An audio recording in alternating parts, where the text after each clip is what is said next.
Item ಯಾವುದೇ ಇರಲಿ try ಮಾಡಿ ಆಚಿ ಚಿಕನ್ ಮಸಾಲಾ. ಆಚಿ ಚಿಕನ್ ಮಸಾಲಾ 27 ದಿನ ಆಯಿತು ಮಧ್ಯಪ್ರಾಚ್ಯದಲ್ಲಿ ಯುದ್ಧ ಆರಂಭವಾಗಿ ಇಸ್ರೇಲ್ ಅಮೆರಿಕ ಇರಾನ್ ಮೇಲೆ ದಾಳಿಯನ್ನ ಮಾಡಿ ಇವತ್ತಿಗೆ 27 ದಿನ ಆಯಿತು. ಆ ಯುದ್ಧ ನಿಲ್ಲುವಂಥ ಲಕ್ಷಣಗಳೇ ಕಾಣಿಸ್ತಾ ಇಲ್ಲ. ಈಗ ಮತ್ತೊಂದು ರೀತಿಯಾದಂಥ ಸಮಸ್ಯೆ, ಹಾರ್ಮುಜ್ನಲ್ಲಿ ಹಡಗುಗಳನ್ನು ಏನು ತಡೆ ಹಿಡಿಯಲಾಗಿದೆ ಆ ವಿಚಾರದಲ್ಲಿ ಈಗ ಮಾತುಕತೆಯನ್ನ ಮಾಡುವಂಥ ಕೆಲಸಗಳು ನಡೀತಾ ಇದೆ. ಭಾರತಕ್ಕೆ ಹಾರ್ಮುಜ್ ಜಲಸಂಧಿಯನ್ನ ಓಪನ್ ಮಾಡಿದ್ದಾರೆ. ಭಾರತಕ್ಕೆ ಗುಡ್ ನ್ಯೂಸ್ ಅನ್ನ ಇರಾನ್ ನೀಡಿದೆ. ಯಾವುದೇ ರೀತಿಯಾದಂಥ ಸಮಸ್ಯೆ ಇಲ್ಲ ಭಾರತಕ್ಕೆ. ಫಲ ನೀಡಿದೆ ಭಾರತದ ರಾಜತಾಂತ್ರಿಕ ಮಾತುಕತೆ. ಭಾರತದ ಹಡಗುಗಳಿಗೆ ಈಗ ಹಾರ್ಮುಜ್ ಓಪನ್ ಆಗಿದೆ. ಅಲ್ಲಿ ಸ್ಟ್ರಕ್ ಆದಂತಹ ಹಡಗುಗಳನ್ನು ಈಗ ತರಿಸಿಕೊಳ್ಳಬಹುದು. ಭದ್ರತೆಯೊಂದಿಗೆ ಹಡಗು ಬಿಡಲು ಇರಾನ್ ಒಪ್ಪಿಗೆಯನ್ನ ಸೂಚಿಸಿದೆ. ಇರಾನ್ನ ವಿದೇಶಾಂಗ ಸಚಿವ ಅಬ್ಬಾಸ್ ಅರಾಗ್ಚಿ ಹೇಳಿಕೆಯನ್ನ ಕೊಟ್ಟಿರೋದು.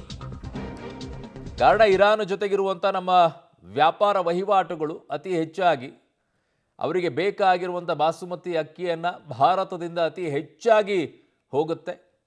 ಸೊ ಹಾಗಾಗಿ ಅಲ್ಲಿರುವಂಥ ವ್ಯಾಪಾರ ವಹಿವಾಟು, ನಾವು ಅವರಿಂದ ಖರೀದಿ ಮಾಡುವಂಥದ್ದು, ನಮ್ಮಿಂದ ಅವ್ರು ಖರೀದಿ ಮಾಡುವಂಥದ್ದು, ಇದು ಮುಂಚೆಯಿಂದನೂ ಇರೋದೆ. ಸೊ ಹಾಗಾಗಿ ಭಾರತದ ಜೊತೆಗೆ ಅವ್ರಿಗೇನು ಕೆಟ್ಟದಾದಂತಹ ಬಾಂಧವ್ಯ ಏನಿರೋದಿಲ್ಲ, ಒಳ್ಳೆಯದೇ ಇತ್ತು. ಸೊ ಈಗ ಈ ಸಂದರ್ಭದಲ್ಲಿ ಇರಾನ್ ಈಗ ಮಾತುಕತೆಯನ್ನು ಒಪ್ಕೊಂಡಿದೆ. ಸೊ ಹಾಗಾಗಿ ಈಗ ಹಾರ್ಮುಜ್ ಜಲಸಂಧಿಯನ್ನು ಭಾರತದ ಹಡಗುಗಳನ್ನು ಬಿಡೋದಕ್ಕೆ ಒಪ್ಪಿಗೆಯನ್ನು ಸೂಚಿಸಿದೆ. ಬಟ್ ಏನೆಲ್ಲ ಮಾತುಕತೆಗಳಾಗಿದೆ, ಕಾರಣ ಇರಾನ್ ಹಂಗೆ ಸುಮ್ಮನೆ ಬಿಡೋದಿಲ್ಲ. ನಾಳೆ ಯಾವುದೇ ರೀತಿಯಾದಂಥ ನಷ್ಟಗಳಾದಾಗ ಅಲ್ಲಿ ಭಾರತ ಯಾವ ರೀತಿಯಾಗಿ ಸಹಾಯಕ್ಕೆ ನಿಲ್ಲುತ್ತೆ ಅನ್ನುವಂಥದ್ದನ್ನು ನೋಡಬೇಕಾಗಿದೆ. ಕಾರಣ ಮಾತುಕತೆ ಆಗಿರುತ್ತೆ. 5 ಮಿತ್ರ ರಾಷ್ಟ್ರಗಳಿಗೆ ಹಾರ್ಮುಜ್ ಜಲಸಂಧಿಯನ್ನು ಓಪನ್ ಮಾಡಿದೆ ಭಾರತ. ಚೀನಾ, ರಷ್ಯಾ, ಇರಾಕ್, ಪಾಕ್ಗೆ ಈ ಓಪನ್ ಅನ್ನು ಮಾಡಿರೋದು. ಮಿತ್ರ ರಾಷ್ಟ್ರಗಳ ಹಡಗುಗಳನ್ನು ಬಿಡಲು ಒಪ್ಪಿಗೆಯನ್ನ ಸೂಚಿಸಿದೆ. ಇರಾನ್ ವಿದೇಶಾಂಗ ಸಚಿವ ಅಬ್ಬಾಸ್ ಅರಾಗ್ಚಿ ಈಗ ಈ ಹೇಳಿಕೆಯನ್ನ ಕೊಟ್ಟಿರೋದು. ಸೊ 5 ರಾಷ್ಟ್ರಗಳಿಗೆ ಈಗ ಓಪನ್ ಮಾಡಿದೆ ಅಂತೆ. ಸೊ ಈ ವಿಚಾರದಲ್ಲಿ ಇರಾಕ್ ಮಿತ್ರ ರಾಷ್ಟ್ರಕ್ಕಿಂತಲೂ ಹೆಚ್ಚಾಗಿ ಅದು ಜೊತೆಗೆ ಗುದ್ದಾಡಿದ್ದೇ ಹೆಚ್ಚಾಗಿದೆ.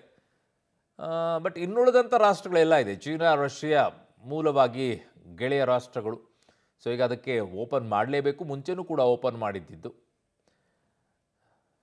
ನನ್ನ ಸಹೋದ್ಯೋಗಿ ಈಗ ಶಬೀರ್ ನಿಡಗುಂದಿ ನನ್ನ ಸಂಪರ್ಕಕ್ಕೆ ಸಿಗ್ತಾ ಇದ್ದಾರೆ. ಶಬೀರ್, ಈಗ ಮಿತ್ರ ರಾಷ್ಟ್ರಗಳಿಗೆ ಹಡಗುಗಳನ್ನು ಓಪನ್ ಮಾಡಿದೆ ಅನ್ನುವಂಥದ್ದು ಇದೆ. ಹಾಗೆ ನೋಡಿದರೆ ಇರಾಕ್ ಮೇಲೆಯೂ ಕೂಡ ದಾಳಿಯನ್ನು ಇರಾನ್ ಮಾಡ್ತಾನೆ ಇದ್ದಿದ್ದು. ಸೊ ಇರಾಕು ಇದರಲ್ಲಿ ಇದೆಯಾ? ಅವ್ರಿಗೂ ಕೂಡ ಕೊಡ್ತಾ ಇದ್ದಾರೆ. ನಮಗೆ ಯಾವ ರೀತಿಯ ಅಂತ ಲಾಭ ತಂದು ಕೊಡುತ್ತೆ? ಈಗ ಎಲ್ಲ ಹಡಗುಗಳು ಕೂಡ ಈಗ ಭಾರತಕ್ಕೆ ವಾಪಸ್ ಬರುತ್ತೆ. ಯಾವೆಲ್ಲ ಸಿಕ್ಕಾಕೊಂಡಿದ್ವು ಹರ್ಮುಜ್ನಲ್ಲಿ? ಬಹುತೇಕ ಹಂತವಾಗಿ ಭಾರತದ ಹಡಗುಗಳನ್ನ ರಿಲೀಸ್ ಮಾಡುವಂತ ಪ್ರಕ್ರಿಯೆಗಳು ಕೂಡ ಈಗ ಶುರುವಾಗುತ್ತೆ. ಇರಾನ್ ಈ ಹಿಂದೆ ಬಹಳ ಸ್ಪಷ್ಟಪಡಿಸಿತ್ತು, ಮಿತ್ರ ರಾಷ್ಟ್ರಗಳಿಗೆ ಯಾವುದೇ ರೀತಿಯಾದಂತಹ ಸಮಸ್ಯೆಗಳಾಗ್ಲಿಕ್ಕಿಲ್ಲ, ಮತ್ತೆ ಅವುಗಳ ಹಡಗುಗಳನ್ನ ಸಂಚಾರಕ್ಕೆ ಮುಕ್ತವಾದಂತ ವ್ಯವಸ್ಥೆಯನ್ನ ನಾವು ಮಾಡಿಕೊಡ್ತೀವಿ ಅನ್ನುವಂತ ಭರವಸೆಯನ್ನ ಕೊಟ್ಟಿತ್ತು. ಅದರಂತೆ ಈಗ ತನ್ನ ಮಿತ್ರ ರಾಷ್ಟ್ರಗಳಾಗಿರುವಂತಹ ರಷ್ಯಾ ಆಗಿರ್ಬೋದು, ಚೀನಾ ಆಗಿರ್ಬೋದು, ಭಾರತ, ಪಾಕಿಸ್ತಾನ, ಇರಾಕ್, ಹೀಗೆ ಬೇರೆ ಬೇರೆ ದೇಶಗಳಿಗೂ ಕೂಡ ಅವಕಾಶವನ್ನ ಮಾಡಿಕೊಡ್ಲಾಗಿದೆ.